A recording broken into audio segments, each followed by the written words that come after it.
നമസ്കാരം. ഓട്ടപ്രദക്ഷിണത്തിലേക്ക് ഏവർക്കും സ്വാഗതം.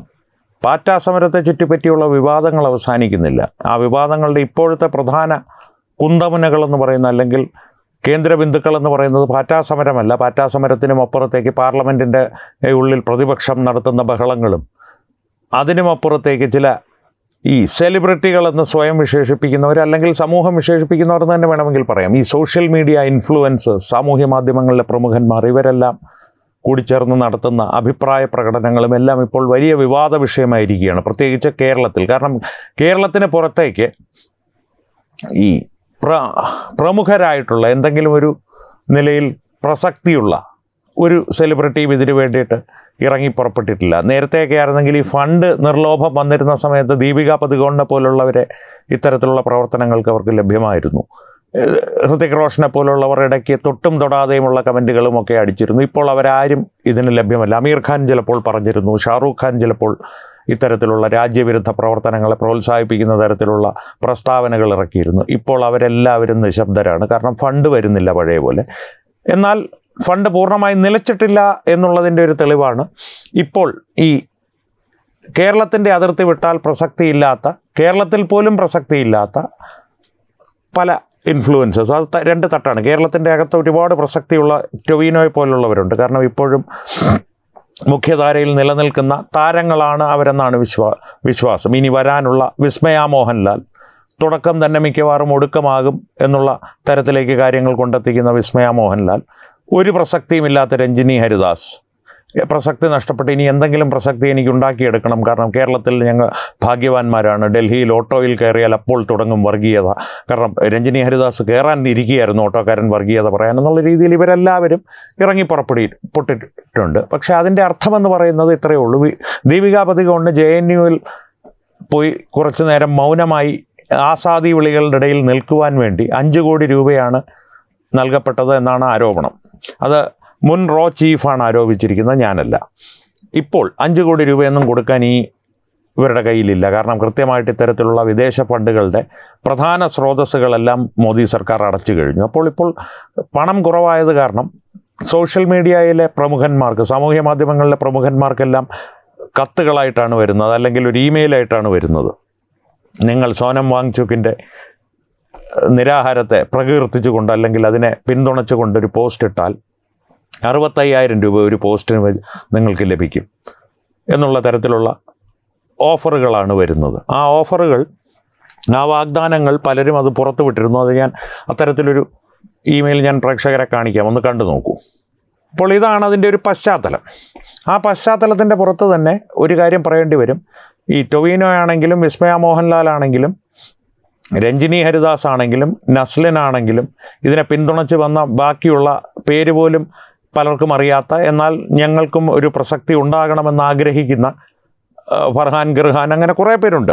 അത്തരത്തിലുള്ള ആരാണെങ്കിലും ഇതിൻ്റെ പിന്നിൽ അവർക്ക് കൃത്യമായിട്ടുള്ള ഗുണമുണ്ട് എന്നുള്ള കാര്യം ഉറപ്പാണ്. അത് സാമ്പത്തികമായിട്ടാണോ അല്ലെങ്കിൽ ഇനി വരാൻ പോകുന്ന സിനിമകളുടെ പേരിലുള്ള എന്തെങ്കിലും ഓഫറുകളാണോ അല്ലെങ്കിൽ വാഗ്ദാനങ്ങളാണോ, സിനിമകൾക്ക് എന്തെങ്കിലും സാമ്പത്തിക സഹായമോ അല്ലെങ്കിൽ അതിൻ്റെ വിതരണത്തിലുള്ള എന്തെങ്കിലും രീതിയിലുള്ള, ഇതിന് പല രീതിയിൽ ഒരാൾക്ക് ഗുണം നൽകാൻ സാധിക്കുന്നു ഇത്തരത്തിലുള്ള ആൾക്കാർക്ക്. അതിൻ്റെ വിതരണ സംബന്ധിയായിട്ടുള്ള കാര്യങ്ങൾ, അത് PR വർക്കുകളാണെങ്കിൽ ഇതിൻ്റെ പ്രചാരണം സംബന്ധിച്ച് ഹൈദരാബാദിലോ മറ്റോ വിശാലമായ വേദികൾ ഒരുക്കി കൊടുക്കുക, അല്ലെങ്കിൽ ദുബായിലേക്ക് ഒരു ഗോൾഡൻ വിസ, അങ്ങനെ നിരവധി വാഗ്ദാനങ്ങൾ അവർക്ക് നൽകുവാൻ സാധിക്കും. പക്ഷേ പഴയതുപോലെ ഉള്ള ഭീമൻ വാഗ്ദാനങ്ങൾ നൽകുവാൻ സാധിക്കില്ല. അതുകൊണ്ട് തന്നെയാണ് ടൊവിനോയാണ് ഏറ്റവും ഉയർന്ന താരം ഇപ്പോൾ മുൻപന്തിയിൽ നിൽക്കുന്നതിൽ.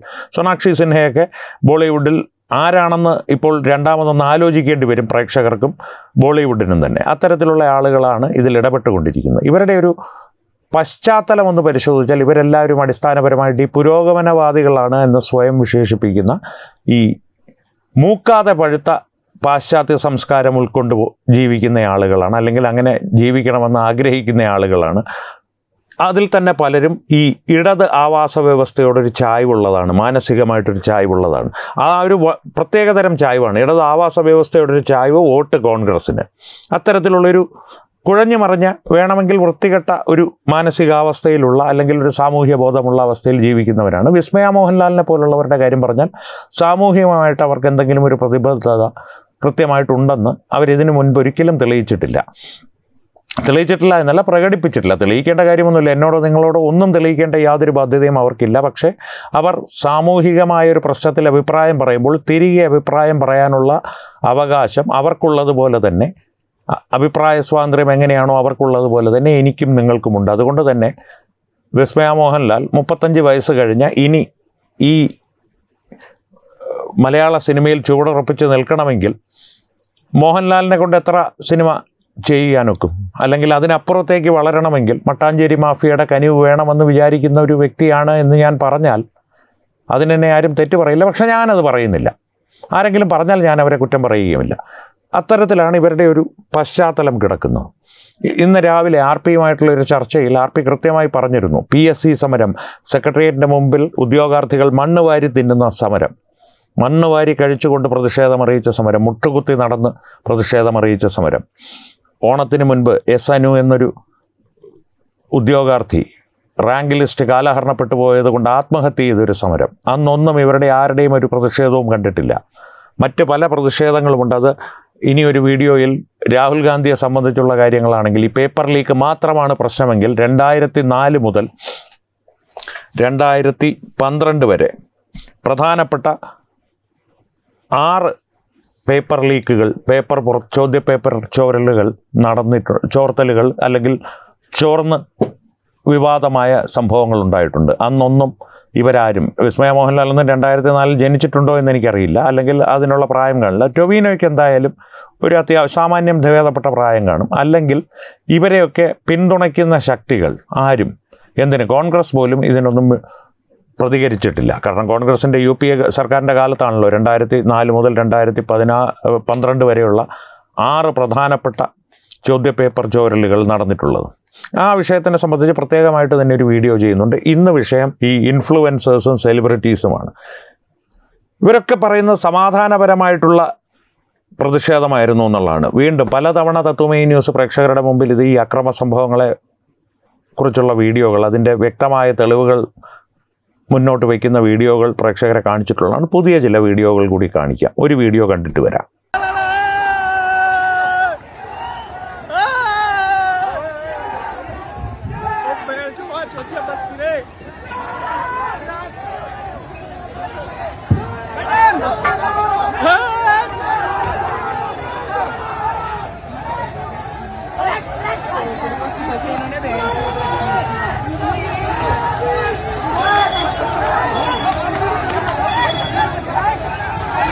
കണ്ടല്ലോ, ഇതാണ് സമാധാനപരമായിട്ടുള്ള പ്രതിഷേധം. ഇതൊക്കെ സാമൂഹ്യ മാധ്യമങ്ങളിൽ 24 മണിക്കൂറും ചിലവഴിക്കുന്ന, നേരിട്ട് ചിലവഴിക്കുകയോ അല്ലെങ്കിൽ ഒരു ടീമിനെ വെച്ച് ചിലവഴിക്കുകയോ ചെയ്യുന്ന ടൊവിനോ തോമസിന് അറിയാത്ത കാര്യമാണോ?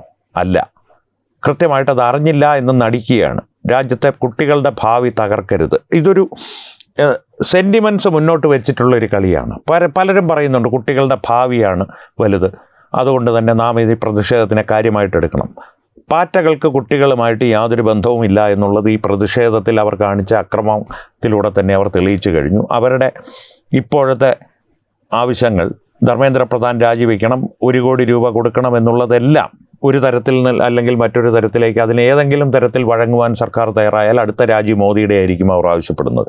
കാരണം ഇതിൽ ലക്ഷ്യം നീറ്റ് പരീക്ഷയുടെ ഒരു ക്രമക്കേടോ അല്ലെങ്കിൽ അതിൽ പറ്റി സംഭവിച്ച പാളിച്ചകളോ ഒന്നും തിരുത്തുകയല്ല CJPയുടെ. എന്നാൽ സർക്കാരിൻ്റെ ഭാഗത്ത് നിന്ന് അതിന് കൃത്യമായിട്ടുള്ള നടപടികൾ ഉണ്ടായിട്ടുണ്ട് എന്ന് നരേന്ദ്രമോദി തന്നെ പറഞ്ഞിട്ടുണ്ട്. കൃത്യമായിട്ടുള്ള നടപടികൾ എടുത്തിട്ടുണ്ട്. ഇനി ഇതൊരു മഹാപാതകം തന്നെയാണ്, ഇതൊരിക്കലും സംഭവിക്കാൻ പാടില്ല, അതിന് വേണ്ട നടപടികൾ സർക്കാർ എടുത്തിട്ടുണ്ട്. ഈ സംഭവത്തിൽ കുറ്റക്കാരായവരെല്ലാം ശിക്ഷിക്കപ്പെടും. 13 പേർ ഇപ്പോൾ തന്നെ പോലീസ് കസ്റ്റഡിയിലാണ്. ഇത്രയും കാര്യങ്ങൾക്കപ്പുറത്തേക്ക് ഒരു കാര്യവും ചെയ്യേണ്ട കാര്യം ധർമ്മേന്ദ്ര പ്രധാനില്ല. എന്നിരുന്നാൽ പോലും ധർമ്മേന്ദ്ര പ്രധാൻ്റെ ഞാനൊരു വീഡിയോ നിങ്ങളെ കാണിക്കാം. അദ്ദേഹം പറയുന്നത് രാജ്യത്ത് ഇത്തരത്തിലുള്ള പാളിച്ചകൾ സംഭവിച്ച് എവിടെയെങ്കിലും ഏതെങ്കിലും ഒരു കോളേജിൽ ഏതെങ്കിലും ഒരു വിദ്യാർത്ഥിക്ക് എന്തെങ്കിലും ഒരു അനിഷ്ടം സംഭവിച്ചാൽ അല്ലെങ്കിൽ വിദ്യാർത്ഥി ആത്മഹത്യ ചെയ്യുകയോ മറ്റോ ചെയ്താൽ ഞാൻ എന്നെ തന്നെയാണ് പഴിക്കാറുള്ളത്. ധാർമ്മിക ഉത്തരവാദിത്തം അദ്ദേഹം ഏറ്റെടുക്കാറുണ്ട്. അതിനപ്പുറത്തേക്ക് യാതൊരു തരത്തിലുള്ള അഴിമതിയും ആ മനുഷ്യൻ ചെയ്തിട്ടുള്ളതായി ഈ ഒരു തെളിവുമില്ല. അതുകൊണ്ട് തന്നെ അദ്ദേഹം രാജിവെക്കേണ്ട യാതൊരു കാര്യവുമില്ല. ഈ പരീക്ഷയിലെ ക്രമക്കേടുകൾ അത് തിരുത്തേണ്ടത് തന്നെയാണ്. അതിനുള്ള നടപടി ഘട്ടം ഘട്ടമായി നടപ്പാക്കുവാൻ സാധിക്കുകയുള്ളൂ. അത് നീറ്റ് വിദ്യാർത്ഥികൾക്ക്, മര്യാദയ്ക്ക് നീറ്റ് പഠിച്ചെഴുതുന്ന വിദ്യാർത്ഥികൾക്ക് അത് ബോധ്യമുണ്ട്. നീറ്റിലെ 1ാം റാങ്കുകാരനെ സംബന്ധിച്ച്, അദ്ദേഹത്തിൻ്റെ പ്രതികരണത്തെ സംബന്ധിച്ച് ഒരു വീഡിയോ പ്രത്യേകമായി ചെയ്യുന്നതുള്ളതുകൊണ്ട് ആ വിഷയത്തിലേക്കും പോകുന്നില്ല. ധർമ്മേന്ദ്ര പ്രധാൻ്റെ വീഡിയോ ഒന്ന് കണ്ടിട്ട് വരാം. अत्यंत निंदनीय बात है. देखो, जो बच्चों की जान चली गई, इसके लिए हम भी जिम्मेवार है. हम उसको, मैं कोई भी कैंपस की दायित्व में हूँ. पिछले 5 साल में भारत की शिक्षा विभाग के दायित्व में हूँ. जब भी किसी कैंपस में कोई छोटे बालिका या बालक की जान चली जाती है, मैं खुद को कोसता हूँ कि क्या व्यवस्था हम चला रहे हैं कि बच्चे की जान देना पड़ रहा है. इसलिए कि व्यापक प्रश्न है. इस प्रकार की घटना ना हो, ये सबसे दायित्व लेना पड़ेगा. समाज को दायित्व लेना पड़ेगा, शिक्षकों को दायित्व लेना पड़ेगा, परिवार को दायित्व लेना पड़ेगा, उस बच्चे की मनोबल को बढ़ाना पड़ेगा. इसको लेके मैं राजनीति करूं और विशेष करके परीक्षा के 2-3 दिन पहले मैं सूची निकालूं, इससे घिनौना काम कुछ नहीं हो सकता है. ഇനി വീഡിയോ കണ്ടല്ലോ. ഇതാണ് അദ്ദേഹം പറയുന്നത്. ഞാൻ എന്നെ തന്നെയാണ് ഉത്തരവാദിയാക്കുന്നത്. ഞാൻ അതിൻ്റെ ഒരു രത്നം ചുരുക്കം പറഞ്ഞല്ലോ.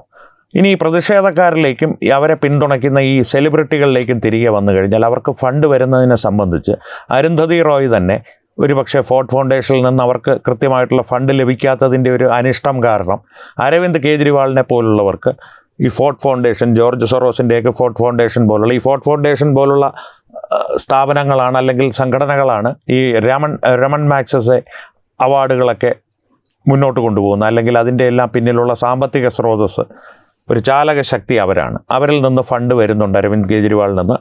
അരുന്ധതി റോയ് തന്നെ സാഗരിക ഘോഷിനോട്, ഇപ്പോൾ തൃണമൂൽ കോൺഗ്രസിൻ്റെ MP ആയിരിക്കുന്ന രാജ്ദീപ് സർദേശായിയുടെ ഭാര്യയായ തൃണമൂൽ കോൺഗ്രസിൻ്റെ രാജ്യസഭാ MP ആയ സാഗരിക ഘോഷിന് നൽകിയ ഒരു അഭിമുഖത്തിൽ അരുന്ധതി റോയ് തന്നെ പറയുന്നുണ്ട്. ആ വീഡിയോയും ഒന്ന് കണ്ടിട്ട് വരാം. Arvind Kejriwal is funded by the Ford Foundation. See, I think just in order to point to the fact, I mean, in a short article you can just indicate the fact that it is in some ways an NGO-driven movement. I mean, Kiran Bedi, Arvind Kejriwal, Sisodia, all these people run NGOs. 3 of the core members are Magsaysay Award winners, which is endowed by Ford Foundation and Rockefeller. And I wanted to point to the fact that what is it about these NGOs funded by World Bank or Ford and so on? Why are they participating in sort of mediating what public policy should be? I actually went to the World Bank site recently and found that the World Bank runs 600 anti-corruption programs just in places like sub-Saharan Africa. Why is the World Bank that interested in anti-corruption? I looked at 5 of the major points they made, and I thought it was remarkable. If you let me read them out. 1, increasing political accountability. 2, strengthening civil society participation. 3, creating a competitive private sector. 4, instituting restraints on power. 5, improving public sector management. So it explained to me why in this World Bank, Ford Foundation, these people are all involved in increasing the penetration of international capital. And so it explains why at a time when we are all so worried about corruption, the major parts of what corruption meant in terms of corporate corruption, in terms of how NGOs and corporations are taking over the traditional functions of government, but that whole thing was left out. And this is copybook World Bank agenda. They may not have meant it, but that's what's going on, and it worries me a lot. It wasn't some, certainly Anna Hazare was picked up and propped up as the sort of saint of the masses, but he wasn't driving the movement. He wasn't the brains behind the movement.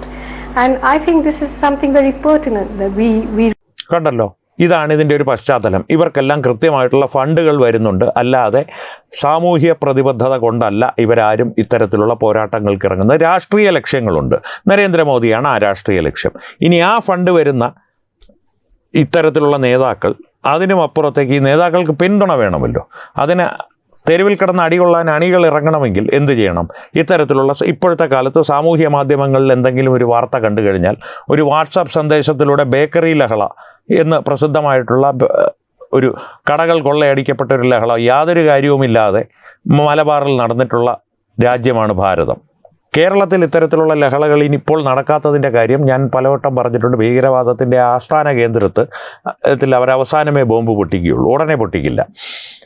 മലയാളികളായിട്ടുള്ള ഒരുപാട് പേർ ജന്തർ മന്ദറിൽ ചുറ്റും കൂടിയിട്ടുണ്ട്, ആയിരക്കണക്കിന് പേർ കൂടിയിട്ടുണ്ടെന്നൊക്കെയാണ് ഏഷ്യാനെറ്റ് പറയുന്നത്. പ്രതിഷേധത്തിന് ഈ parliament March എന്ന ആഭാസത്തിന് 5000-ഓ 10,000-ഓ ആളുകൾ എത്തിച്ചേർന്നിരുന്നു, കുഴപ്പങ്ങൾ ഉണ്ടാക്കാനായിട്ട് തന്നെ. ഡൽഹി പോലീസിൻ്റെ ഭാഗത്ത് നിന്ന് കൃത്യമായിട്ടൊരു സുരക്ഷാ വീഴ്ച അവിടെ സംഭവിച്ചിട്ടുണ്ട്. പ്രധാനമന്ത്രിയുടെ വീടിൻ്റെ മുൻപിലേക്ക് രാഹുൽ ഗാന്ധിയും കൂട്ടരും ഓടിയെത്തിയ ആ സമരാഭാസത്തിൻ്റെ കാര്യത്തിലും ഡൽഹി പോലീസിൻ്റെ ഭാഗത്തു നിന്ന് ചെറിയൊരു വീഴ്ച സംഭവിച്ചിട്ടുണ്ട്. അതിനെയെല്ലാം മറികടന്ന് ഇനി അത്തരത്തിലുള്ള സംഭവങ്ങൾ ഉണ്ടാകാതിരിക്കാനുള്ള നടപടികൾ കേന്ദ്രം നേരിട്ടെടുത്തു തുടങ്ങിയിട്ടുണ്ട്. അമിത്ഷാ നിശബ്ദനാണ് എന്നുള്ളത് മറക്കരുത്. അദ്ദേഹം നിശബ്ദനായി പണി ചെയ്യുന്നുണ്ട്. ഏതാണ്ട് 3-4 ബറ്റാലിയൻ CRPF പശ്ചിമ ബംഗാളിൽ നിന്ന് ഡൽഹിയിലേക്ക് കൊണ്ടുവരുന്നുണ്ട് വിമാനമാർഗം. 3-4 ചിലപ്പോൾ അത് 20 വരെ ആകാമെന്ന് പറയുന്നു. കണ്ടറിയാം എങ്ങനെയാകും എന്നുള്ളത്. അതൊരു വശത്ത് നിൽക്കട്ടെ. ആ സംഭവം വികസിക്കുന്നതിനനുസരിച്ച് അതിൻ്റെ വിശകലനം നമുക്കെടുക്കാം. അപ്പോൾ ഇത്രയും കാര്യങ്ങൾ അവിടെ നടക്കുമ്പോൾ ഈ തെരുവിൽ അടികൊള്ളാൻ അണികളെ വേണമല്ലോ. അതിനിപ്പോഴത്തെ കാലത്ത് ഏറ്റവും നല്ല മാർഗം ഈ സോഷ്യൽ മീഡിയ ഇൻഫ്ലുവൻസേഴ്സും ഈ സെലിബ്രിറ്റികളും സിനിമാ താരങ്ങളും വഴി ഇത്തരത്തിലുള്ള പിന്തുണ പ്രസ്താവനകൾ നടത്തിക്കുക എന്നുള്ളതാണ്. ഞാൻ നേരത്തെ പറഞ്ഞു 65,000 രൂപ സാമൂഹ്യ മാധ്യമങ്ങളിൽ അത്യാവശ്യം ഫോളോവേഴ്സുള്ള ഒരാൾക്ക് വാഗ്ദാനം ലഭിച്ചെങ്കിൽ ഇത്തരത്തിലുള്ള സിനിമാ താരങ്ങൾക്ക് എത്രയായിരിക്കും വാഗ്ദാനം ലഭിച്ചിട്ടുണ്ടാവുക, എന്തൊക്കെ പ്രതിഫലങ്ങളായിരിക്കും അവർക്ക് വാഗ്ദാനം ചെയ്യപ്പെട്ടിട്ടുണ്ടാകുക എന്നുള്ളത് നമുക്കൊക്കെ ചിന്തിക്കാവുന്നതിനും അപ്പുറമാണ്. 10 ലക്ഷം രൂപയോ 15 ലക്ഷം രൂപയോ 5 കോടി രൂപയോ ഒന്നുമല്ല. അതിനപ്പുറത്തേക്ക് ദീർഘകാല വരുമാനമുള്ള, ഞാൻ പറഞ്ഞു 5 കോടി രൂപ ഒരാൾക്ക് കൊടുക്കുവാനുള്ള ഒരു 10 മിനിറ്റ് പ്രത്യക്ഷപ്പെട്ട് മൗനമായി നിൽക്കുന്നതിന് വേണ്ടി കൊടുക്കാനുള്ള അത്രയും സാമ്പത്തിക സ്ഥിതി ഇപ്പോൾ ഈ രാജ്യവിരുദ്ധ ശക്തികൾക്കില്ല. കാരണം അത്തരത്തിലുള്ളൊരു സാമ്പത്തിക സ്രോതസ് അല്ലെങ്കിൽ ഒരു സാമ്പത്തിക സഹായം രാജ്യത്തിലേക്ക് സുരക്ഷാ ഏജൻസികളുടെ ശ്രദ്ധയിൽപ്പെടാതെ എത്തിക്കുക എന്നുള്ളത് അവരെ സംബന്ധിച്ച് ഇപ്പോൾ ബുദ്ധിമുട്ടുള്ള കാര്യമാണ്. ഓൾമോസ്റ്റ് ഇമ്പോസിബിൾ എന്ന് തന്നെയാണ് അവരുടെ ഭാഗത്ത് നിന്ന് വരുന്നത്. പക്ഷേ അതിനും അപ്പുറത്തേക്ക് ചെറിയ ചെറിയ സഹായങ്ങൾ, അതിപ്പോൾ പഞ്ചാബിൽ നിന്നുള്ള ഡ്രഗ്സിൻ്റെ പശ്ചാത്തലത്തിലാകാം, ഡ്രഗ്സിൻ്റെ കച്ചവടത്തിലൂടെ ലഭിക്കുന്ന കാശാവാം, ഡൽഹിയിൽ ഈ കഴിഞ്ഞിടയ്ക്ക് വലിയ മാരകമായിട്ടുള്ള MDMAയ്ക്കും അപ്പുറത്തേക്ക് മാരകമായിട്ടുള്ള ലിബിയയിലേക്ക് കടത്തുവാനുള്ളത് എന്ന പേരിൽ സൂക്ഷിച്ചിരുന്ന മയക്കുമരുന്നുകൾ പിടിച്ചെടുക്കപ്പെട്ടു. ഇതിൻ്റെ എല്ലാം കച്ചവടത്തിൽ നിന്നുള്ള ലാഭത്തിൻ്റെ പങ്ക് ഈ പ്രക്ഷോഭങ്ങളിലേക്ക് ഒഴുകുന്നു എന്ന് വേണം സംശയിക്കാൻ. അതിൽ നിന്നെല്ലാം ഒരല്പം ഒരു തുള്ളി ഇവരുടെയൊക്കെ നാക്കിൽ ഇറ്റിച്ചു കൊടുത്താൽ ഇവരൊക്കെ എന്തും പറയും. കാരണം വാടകയ്ക്ക് വെച്ചിരിക്കുന്നവരാണ് ഇവരെല്ലാം. അടിസ്ഥാനപരമായിട്ട് എന്നെയും നിങ്ങളെയും വിനോദിപ്പിക്കുവാനായി ക്യാമറയുടെ മുമ്പിൽ അഭിനയിക്കുന്നവരാണിവർ. അവർ ആ പ്രതിഫലം വാങ്ങി ചെയ്യുന്ന അഭിനയം കൃത്യമായിട്ട് സാമൂഹ്യ മാധ്യമങ്ങളിലും ഇതിനു വേണ്ടിയിട്ട് ചെയ്യുന്നു. പ്രത്യേകിച്ച് അതിൽ അത്തരത്തിലുള്ള അഭിനയം നടത്തുവാൻ തയ്യാറായി നിൽക്കുന്നവർക്ക് ഈ ഇടത് ആവാസ വ്യവസ്ഥയുടെ ഒരു ചായ്വും കൂടി ഉണ്ടെങ്കിൽ അതിൽ തീർച്ചയായും ജിഹാദികളുടെ ഒരു സ്വാധീനം ഇപ്പോൾ ഉണ്ട്. അത് കൃത്യമായി കടന്നു വരും. ജിഹാദികളും ഖാലിസ്ഥാനികളും കൃത്യമായി തന്നെ ഫോർട്ട് ഫൗണ്ടേഷൻ്റെ സഹായത്തോടു കൂടി ഭാരതത്തിൽ അസ്ഥിരത ഉണ്ടാക്കാൻ ശ്രമിക്കുന്നതിൻ്റെ ഭാഗമായി തന്നെയാണ് ഈ പ്രശസ്തരും സെലിബ്രിറ്റികളും. പ്രശസ്തരെന്ന് ഞാനവരെ ഒരു തരത്തിലും പറയാതെ ഈ സെലിബ്രിറ്റികൾ, സോഷ്യൽ മീഡിയ ഇൻഫ്ലുവൻസേഴ്സ് എന്ന ഈ 2 പദങ്ങളിലും മാറി മാറി ചാടി കളിക്കുന്നത് ഇത് പ്രശസ്തിയല്ല, കുപ്രശസ്തരാണ് ഇവരൊക്കെ. അവർക്ക് ലഭിച്ച പ്രശസ്തിയെ പരമാവധി ദുരുപയോഗം ചെയ്ത് സമൂഹത്തിൽ അസ്ഥിരത വിതയ്ക്കുവാൻ ശ്രമിക്കുന്ന വ്യക്തികളാണ്. ഇനി നോക്കിക്കോളൂ, ഇന്ന് ടൊവീനോയുടെ വീടിൻ്റെ മുൻപിൽ യുവമോർച്ചക്കാർ മൂടി കെട്ടി ഒരു പ്രതിഷേധം നടത്തിയിട്ടുണ്ട്. നാളെ അത് ഫാസിസമാണ്, അഭിപ്രായ സ്വാതന്ത്ര്യത്തിനെതിരെയുള്ള കടന്നുകയറ്റമാണ്, BJPയുടെ സംഘപരിവാർ ഫാഷിസമാണ് എന്ന് റിപ്പോർട്ട് ചെയ്യാത്ത ഏഷ്യാനെറ്റോ മനോരമയുടെയോ ഏതെങ്കിലും വാർത്താ സെഗ്മെൻ്റ് ഉണ്ടെങ്കിൽ നിങ്ങൾ എൻ്റെ അടുത്ത് ചോദിച്ചോളൂ. ഉണ്ടാവില്ല. അവിടെ ഒരു കാര്യം ഇപ്പോഴേ പ്രേക്ഷകർ ശ്രദ്ധിക്കുക. ടൊവീനോയ്ക്കുള്ള അഭിപ്രായ പ്രകടന സ്വാതന്ത്ര്യം യുവമോർച്ചക്കാർക്കുമുണ്ട്. യുവമോർച്ച ടൊവീനോയുടെ വീട് തല്ലി തകർത്ത് അകത്ത് കയറി ടൊവീനോയെ പിടിച്ച് തല്ലുകയാണെങ്കിൽ അതൊട്ടും ശരിയായ കാര്യമല്ല. അതിനവർ ശിക്ഷിക്കപ്പെടുക തന്നെ വേണം. അതവർ ചെയ്യുന്നില്ല. മൂടി കെട്ടിയാണ് അവർ പ്രതിഷേധം നടത്തിയത്. ഇന്ന് KPCC ആസ്ഥാനത്തേക്ക് BJPയുടെ മാർച്ച് നടന്നത്. ജലപീരങ്കി ഉപയോഗിച്ചാണ് പോലീസ് നേരിട്ടത്. രാജീവ് ചന്ദ്രശേഖർ ഉൾപ്പെടെയുള്ളവർ ആ മാർച്ചിൽ പങ്കെടുക്കുകയും മോദിയെ താഴെ ഇറക്കാനോ അല്ലെങ്കിൽ RSSനെയും BJPയും തകർക്കാൻ പപ്പുവിൻ്റെ അപ്പൂപ്പൻ വിചാരിച്ചിട്ട് നടന്നിട്ടില്ല എന്ന് കൃത്യമായിട്ട് തന്നെ പറഞ്ഞു വയ്ക്കുകയും ചെയ്തു. അതിനെയും നാളെ വിമർശിച്ചുകൊണ്ട് ഒരുപക്ഷെ പലരും വന്നേക്കാം. രാഹുൽ ഗാന്ധിയുടെ അപ്പൂപ്പനെ വിളിച്ചു, രാഹുൽ ഗാന്ധിയുടെ അപ്പൂപ്പൻ എന്ത് പിഴച്ചു എന്നുള്ള കഥനകഥകളുമായി. അവിടെയും അഭിപ്രായ സ്വാതന്ത്ര്യം പ്രസക്തമാകുന്നില്ല. ഈ സമരങ്ങളുടെ പശ്ചാത്തലത്തിൽ ആഭാസ ചിത്രങ്ങൾ ഫൈൻ ആർട്സ് കോളേജിൻ്റെ മുൻപിൽ വരച്ചു വെച്ചു രാജ്യത്തെ പ്രധാനമന്ത്രിയെ അപമാനിക്കുന്ന തരത്തിൽ സരസ്വതി ദേവിയുടെ നഗ്നചിത്രം വരച്ചു വെച്ചു. പണ്ട് നമ്മുടെ കവിത കോപ്പി സ്റ്റാറ്റ് ടീച്ചർ ജോലി ചെയ്യുന്ന കോളേജിലും മഹാരാജാസിലും എല്ലാം ഈ സരസ്വതി ദേവിയുടെ നഗ്നചിത്രം MF ഹുസൈൻ ഒരു ആദരവായി വരച്ചു വെച്ച ഒരുവൻ തൂങ്ങിച്ചെത്ത സംഭവമുണ്ട്. ഈ ഫൈൻ ആർട്സ് കോളേജിലും ഈ കടുകൈക്ക് മുതിർന്നവൻ അങ്ങനെ ചെയ്യാതിരിക്കട്ടെ എന്ന് മാത്രമേ പ്രാർത്ഥിക്കാം. കാരണം ഇതൊന്നും മാനസികമായിട്ട് അത്ര സ്ഥിരബുദ്ധിയുള്ളവരല്ല ഇതൊന്നും ചെയ്യുന്നത്. കാരണം ഇതൊരു ആഭാസമാണെന്ന് തിരിച്ചറിയാതെ ഒരു നിമിഷത്തെ പ്രകോപനത്തിന് വേണ്ടി മറ്റുള്ളവരെ പ്രകോപിപ്പിക്കാം, ഞാനത് ചെയ്യും. അതുകൊണ്ട് ഇവൻ എന്താണ് ചെയ്യുന്നതെന്ന് ഇവന് തന്നെ വലിയ ബോധ്യമൊന്നുമില്ല. ഒന്നെങ്കിൽ എന്തെങ്കിലും വലിച്ചു കയറ്റിയിട്ട്, അല്ലെങ്കിൽ ജന്മനാ തന്നെ മാനസിക സ്ഥിരതയില്ലാത്തവൻ, അല്ലെങ്കിൽ ഒരു സുഖമില്ലാത്തവൻ. അത്തരത്തിൽ കണ്ടാൽ മതി ഇതിനെ കൂടുതൽ അതിനെതിരെ പ്രതിഷേധിക്കാൻ പോയാൽ ഒരുപക്ഷെ അതിനിടയിൽ എന്തെങ്കിലും കുഴപ്പമുണ്ടാക്കി അവർ പറയും വീണ്ടും സംഘപരിവാർ ഫാസിസം എന്ന്. അത്തരത്തിലാണ് സാഹചര്യങ്ങൾ മുന്നോട്ട് പോകുന്നത്. കാരണം ഇതിനെതിരെ പ്രതികരിച്ചാൽ, ഈ ടൊവിനോ പറയുന്ന ഇത്തരത്തിലുള്ള മണ്ടത്തരത്തിന് അല്ലെങ്കിൽ മനഃപൂർവ്വമായിട്ടുള്ള കള്ളത്തിനെതിരെ ആരെങ്കിലും പ്രതികരിച്ചാൽ ഉടനെ സാമൂഹ്യ മാധ്യമങ്ങളിൽ ടൊവിനോയ്ക്ക് നേരെ ആക്രമണം, വിസ്മയ മോഹൻലാലിന് നേരെ ആക്രമണം. വിസ്മയ മോഹൻലാൽ ഇപ്പോൾ ഈ പ്രശ്നത്തിലേക്ക് എടുത്തു ചാടിയിരിക്കുന്നത് അവരുടെ ഒരു സിനിമ റിലീസ് ചെയ്യാനുണ്ട്. അതിനേതെങ്കിലും തരത്തിലൊരു പ്രശസ്തി ഉണ്ടാക്കിയെടുക്കണം. കാരണം ആ തുടക്കം എന്നുള്ള സിനിമയുടെ ട്രെയിലറോ ടീസറോ പുറത്തു വന്നപ്പോൾ മലയാളത്തിലെ ഏറ്റവും പ്രസിദ്ധനായ നടൻ, അതായത് 3.5 കോടി മലയാളികളുണ്ടെങ്കിൽ, ഞാനിടയ്ക്ക് പറയുമായിരുന്നു പണ്ട് കാലത്ത്, മമ്മൂട്ടി പോലും മലയാളികളിൽ മോഹൻലാൽ ഫാനാണ്. അങ്ങനെയുള്ളൊരു പ്രശസ്തനായ അച്ഛൻ്റെ മകൾ അഭിനയിക്കുന്ന ആദ്യ സിനിമയുടെ ട്രെയിലർ പുറത്ത് വന്നിട്ട് അത് ഒരു തരത്തിലും ചർച്ചയാവാതെ പോകുമ്പോൾ വിസ്മയ മോഹൻലാലിന് പ്രശസ്തിയും പ്രസക്തിയും വേണം ആ സിനിമയുടെ റിലീസിന് മുൻപ്. അതിനവരുടെ PR ഏജൻസികൾ കണ്ടെത്തിയൊരു മാർഗം കൂടിയാണ് ഇത്തരത്തിലുള്ളൊരു പ്രതികരണം. അല്ലാതെ വിസ്മയ മോഹൻലാലിൻ്റെ സാമൂഹിക പ്രതിബദ്ധത ഉൾക്കൊള്ളുന്ന ഏതെങ്കിലും ഒരു പ്രസ്താവനയോ വാക്കുകളോ എഴുത്തോ നിങ്ങൾ കണ്ടിട്ടുണ്ടോ? പക്ഷേ ഇതിൻ്റെ ഒരു മുന്നോടിയായിട്ട് ബറോസ് എന്ന ചിത്രത്തിൽ നീഗ്രോ എന്ന വാക്ക് ഉപയോഗിക്കാൻ പാടില്ല എന്ന് അവർ നിർബന്ധം പിടിച്ചതായി ഒരു കഥ ഇടയ്ക്ക് വന്നിരുന്നു. അതിനാരും വലിയ ശ്രദ്ധ കൊടുക്കാത്തതുകൊണ്ട് അത് അതുവഴി അങ്ങ് പോയി. ഇനി കണ്ടോളൂ, ആ വാർത്തകൾ ഉൾപ്പെടെ നേരത്തെ തന്നെ ഇങ്ങനെയുള്ളൊരു പദപ്രയോഗത്തിന് എതിരെ അവർ പ്രതികരിച്ചിട്ടുള്ളതാണ്. അവർക്ക് പണ്ടേ സാമൂഹ്യ പ്രതിബദ്ധതയുണ്ട്. അടിസ്ഥാനപരമായിട്ട് ഹോളിവുഡ് സിനിമകളിൽ നിന്ന് കിട്ടിയ ഒരു അറിവിനപ്പുറത്തേക്ക് അതൊന്നുമില്ല. നീഗ്രോ എന്ന വാക്ക് വളരെ അപകീർത്തിപരമായിട്ടുള്ള ഒരു മ്ലേച്ഛമായ വാക്കായിട്ടാണ് കറുത്ത വർഗ്ഗക്കാർ കണക്കാക്കപ്പെടുന്നത്. പക്ഷേ ഒരു കാര്യം നിങ്ങൾ പ്രത്യേകം ശ്രദ്ധിക്കുക, കറുത്ത വർഗ്ഗക്കാർ തമ്മിൽ നീഗ്രോ, നിഗർ എന്നുള്ള പ്രയോഗങ്ങൾ അനസ്യൂതം നടത്താറുമുണ്ട്. അവിടെയുമുണ്ടൊരു ഇരട്ടത്താപ്പ്. അതുകൊണ്ട് തന്നെ ഇതിലുള്ളൊരു വിജ്ഞാനമോ പരിജ്ഞാനമോ ഒന്നും അഗാധമായിട്ടുള്ള രീതിയിൽ ഉൾക്കൊള്ളുന്നൊരു വ്യക്തി അല്ല വിസ്മയ മോഹൻലാൽ. അല്ലെങ്കിൽ അങ്ങനെയുള്ളൊരു അതിൻ്റെ യാതൊരു സ്ഫുരണവും ഒരു തെളിവും അവരിൽ നിന്ന് ലഭിച്ചിട്ടില്ല. അവരിപ്പോൾ ചെയ്യുന്നത് അവരുടെ തുടക്കം എന്നുള്ള സിനിമയുടെ പ്രശസ്തിക്കും അല്ലെങ്കിൽ അതിൻ്റെ ഒരു പ്രചാരണത്തിനും വേണ്ടി മാത്രമുള്ളൊരു അധ്വാനമാണ്, ഒരു വ്യായാമമാണ്. ആ വ്യായാമത്തിന് മറ്റെന്തെങ്കിലും തരത്തിലുള്ള പ്രതിഫലം അവർക്ക് ലഭിക്കുന്നുണ്ടോ ഇല്ലയോ എന്നുള്ളത് രാജ്യത്തെ രഹസ്യാന്വേഷണ ഏജൻസികൾ കണ്ടുപിടിക്കേണ്ട ഒരു കാര്യമാണ്. ഞാൻ അത്തരത്തിലൊരു ആരോപണം നടക്കുന്നില്ല. പക്ഷേ ആദ്യമേ ഈ ഓട്ടപ്രദർശനത്തിൻ്റെ തുടക്കത്തിൽ ഞാൻ പറഞ്ഞതുപോലെ 65,000 രൂപ ഒരു സാമൂഹ്യ മാധ്യമങ്ങളിൽ അത്യാവശ്യം ഫോളോവേഴ്സുള്ള, സാമാന്യം തെറ്റില്ലാത്ത ഫോളോവേഴ്സുള്ള ഒരാൾക്ക് സോനം വാങ്ചുക്കിനെ പിന്തുണച്ചുകൊണ്ടൊരു പോസ്റ്റ് ഇടുന്നതിന് വാഗ്ദാനം ചെയ്യപ്പെട്ടിട്ടുണ്ടെങ്കിൽ ഇത്തരത്തിലുള്ള സെലിബ്രിറ്റികൾക്ക് അതിലും വലിയ വാഗ്ദാനങ്ങൾ ലഭിച്ചിട്ടുണ്ട് എന്ന് നമുക്ക് ന്യായമായും സംശയിക്കാവുന്നതാണ്. അപ്പോൾ ഇത്രയും പറഞ്ഞു വന്നത് ഈ പ്രക്ഷോഭം ഒരു സ്വാഭാവിക മരണം വരിച്ചിരിക്കും, അതിന് സംശയമൊന്നുമില്ല. കുറച്ച് കാലം കൂടി എടുത്തേക്കും. പ്രത്യേകിച്ച് രാഹുൽ ഗാന്ധിയെ പോലുള്ള ആളുകൾ ഇതിലേക്ക് എടുത്തു ചാടിയതുകൊണ്ട് ലോക്സഭയിലും രാജ്യസഭയിലുമൊക്കെ കുറേ ബഹളങ്ങളുണ്ടാക്കി. ഒരുപക്ഷെ ഡൽഹിയിൽ ഒരു കലാപം കൂടി ഉണ്ടാക്കാനുള്ള ശ്രമങ്ങൾ നടത്തി. ഇന്ന് രാവിലെ RPയുമായിട്ടുള്ള ചർച്ചയിൽ ഒരു പ്രവചനം പോലെ ഒരു ഫേസ്ബുക്ക് പോസ്റ്റ് ഞങ്ങൾ കാണിച്ചിരുന്നു, തത്വമേ ന്യൂസ് കാണിച്ചിരുന്നു.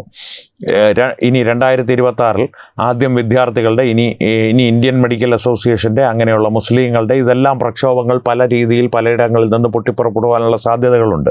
2026 അത്ര സുഖകരമായിട്ടുള്ള ഒരു വർഷമായിരിക്കില്ല ഭാരതത്തെ സംബന്ധിച്ച് എന്ന് ആദ്യമേ തന്നെ ഈ വർഷത്തിൻ്റെ തുടക്കത്തിൽ തന്നെ ഞാൻ പ്രവചിച്ചിട്ടുള്ളതാണ്. തത്വമേ ന്യൂസ് അത് പല വാർത്തകളിലായി പ്രേക്ഷകരുടെ മുമ്പിൽ അവതരിപ്പിച്ചിട്ടുള്ളതാണ്.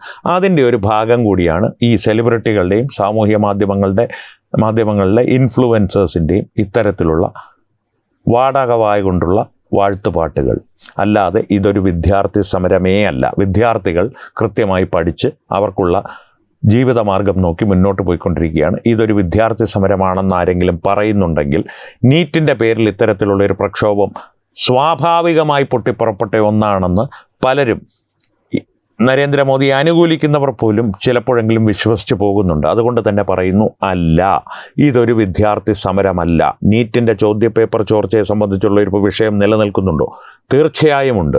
അതിൻ്റെ പരിഹാരത്തെ സംബന്ധിച്ച് കേന്ദ്ര സർക്കാർ നടപടികൾ കൃത്യമായി എടുക്കുന്നുണ്ട്.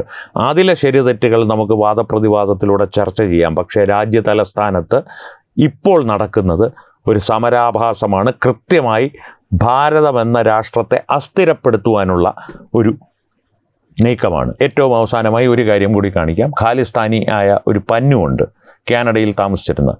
അയാൾ പറയുന്നത് നരേന്ദ്രമോദി സർക്കാർ താഴെ വീഴും, പക്ഷേ അതുകൊണ്ട് മാത്രം തീരുന്നില്ല, ഭാരതം ചിന്നിച്ചെതറിപ്പോകണം, അതുകൊണ്ട് മാത്രമേ ഇതിന് കൃത്യമായിട്ടുള്ള ശാശ്വതമായിട്ടുള്ള പരിഹാരമുണ്ടാവുകയുള്ളൂ. അതിനിടയിൽ തന്നെ ജിഹാദികൾ പറയുന്നുണ്ട് നരേന്ദ്രമോദിയുടെ വെടിവെച്ച് കൊല്ലും, അല്ലെങ്കിൽ ഏതെങ്കിലും ഒരു സ്ത്രീ പറയുന്നത് പ്രേക്ഷകരെ ഞാനൊന്ന് കാണിക്കാം. പന്നുവിന്റെ വീഡിയോ ഒന്ന് കാണിക്കാം, പ്രേക്ഷകരെ ഒന്ന് കാണിക്കാം. അതിലൂടെ നമുക്ക് അവസാനിപ്പിക്കാം. क्या लगता है कि इस्तीफा मिलेगा, रेजिग्नेशन देंगे धर्मेंद्र प्रधान या नहीं? ऑनेस्टली जब तक मोदी है मुझे तो नहीं लगता तब तक मिलेगा. मैं तो चाहती हूँ मोदी को भी गोली मार दो, सही में मैं तो मार भी दूंगी. मतलब आप प्राइम मिनिस्टर के लिए ऐसी बात बोल रहे हो, मोदी को गोली मार? कुछ हुआ भी है? नहीं नहीं, आप जो बोल रहे हो आपको उसकी अकाउंटेबिलिटी लेनी पड़ती है. तो मैं तो ले लूंगी, वो लेते हैं. आपने ये देखो उन्होंने कितना നരേന്ദ്രമോദിയെ വെടിവെച്ച് കൊല്ലണമെന്ന് പറയുന്ന ഒരു പ്രക്ഷോഭക്കാരി. ഇതൊക്കെയാണോ വിദ്യാർത്ഥികളുടെ ആവശ്യം? അല്ല. അതുകൊണ്ട് തന്നെ പറയുന്നു, ഇത് വിദ്യാർത്ഥികളുടെ പ്രക്ഷോഭമല്ല, ഇതൊരു സമരാഭാസമാണ്. രാജ്യത്തെ, രാഷ്ട്രത്തെ അസ്ഥിരപ്പെടുത്തുവാനുള്ള വിദേശ ശക്തികളുടെ സഹായത്തോടുകൂടി, പിന്തുണയോടുകൂടി, കൃത്യമായ ആസൂത്രണത്തോടുകൂടിയുള്ള ഏറ്റവും പുതിയ ശ്രമമാണ്. അതിനപ്പുറത്തേക്ക് ഇതിലൊന്നുമില്ല. ഈ സാമൂഹ്യ മാധ്യമങ്ങളിലെ പ്രശസ്തരും അല്ലെങ്കിൽ ഇൻഫ്ലുവൻസേഴ്സും സിനിമാ താരങ്ങളും എല്ലാം വെറും വാടകവാകളാണ്. അതിനപ്പുറത്തേക്കുള്ള ഒരു രാഷ്ട്രീയ പ്രബുദ്ധതയോ ഒരു രാഷ്ട്രമീമാംസയോ അവർക്കില്ല തന്നെ. അതിനുള്ള വിവരവും അവർക്കില്ല. അത്തരത്തിലുള്ള എന്തെങ്കിലും ഒരു കാര്യത്തിനെക്കുറിച്ച് ഗവേഷണം നടത്തുവാനുള്ള ഒരു സമയമോ ക്ഷമയോ ഒന്നുമുള്ള കൂട്ടരല്ലിവർ. 15 സെക്കൻഡത്തെ ഒരു പ്രശസ്തി, ക്യാമറയ്ക്ക് മുമ്പിൽ മിന്നിമറയുന്ന വെള്ളി വെളിച്ചത്തിൽ തങ്ങൾ നിൽക്കുന്നു, അതിലഭിരമിക്കുന്ന, ആത്മരതി ചെയ്യുന്ന ഈ സിനിമാ താരങ്ങളെ അവരർഹിക്കുന്ന അവജ്ഞയോടുകൂടി തന്നെ തള്ളിക്കളയുക എന്നുള്ളത് മാത്രമാണ് ഇതിനുള്ള പരിഹാരം. ഈ വിഷയത്തെ സംബന്ധിച്ച് പ്രേക്ഷകരുടെ അഭിപ്രായങ്ങൾ തീർച്ചയായും കമൻറ്റുകളിലൂടെ ഞങ്ങളുമായി പങ്കുവയ്ക്കുക. ഒപ്പം ഈ വീഡിയോ ലൈക്ക് ചെയ്യുക, പരമാവധി ആളുകളുമായി ഷെയർ ചെയ്യുക, പങ്കുവയ്ക്കുക. ഏറ്റവും പ്രധാനപ്പെട്ട കാര്യം, തത്വമയി ന്യൂസിൻ്റെ യൂട്യൂബ് ചാനൽ നിങ്ങൾ ഇതുവരെ സബ്സ്ക്രൈബ് ചെയ്തിട്ടില്ലെങ്കിൽ തീർച്ചയായും സബ്സ്ക്രൈബ് ചെയ്യുക. അപ്പോൾ ഈ വിഷയത്തിലും മറ്റു വിഷയങ്ങളിലും സംവാദങ്ങൾ തുടരട്ടെ. വീണ്ടും കാണാം. നന്ദി. ശുഭരാത്രി.